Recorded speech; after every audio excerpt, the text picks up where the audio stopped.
Okey, kat sini ada satu JAVA ARIA JAVA ARIA. Saya nak review lah. Saya nak review apa spek dia pakai, apa owner dah tukar kan. Okey, kita mula dengan body Body JAVA ARIA ni carbon. Body carbon lah. So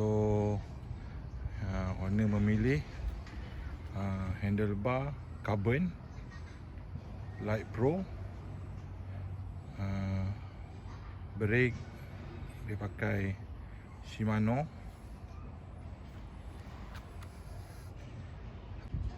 Okey, tayar dia pakai Shelby One.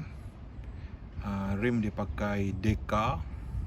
Deka ni bagus sebab dia tak ada penanda sambungan dia tu. Penanda sambungan dia tak ada. So kita review crank dia pula. Crank dia pakai 5339 double chain ring. Tu Light Pro lah crank dia. Pedal dia pakai pedal Pro Mat. FD dia pakai Shimano Claris. Shimano Claris dia pakai. Okey, seat post dia pilih warna titanium Light Pro. Yang ni yang paling mahal ni.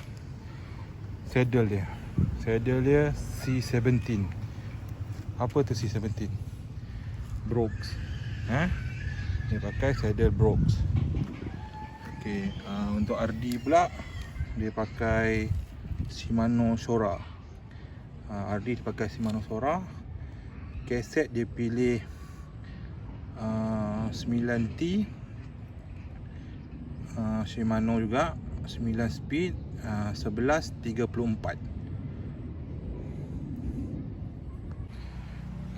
JAVA ARIA ni semua cabling dia internal semua cabling dia internal. Dia kelebihan body carbon, kelemahan body carbon ni lah. Apa ni, dia cepat kotor ni nampak ni. Semua internal cable daripada shifter, brake, FD semua.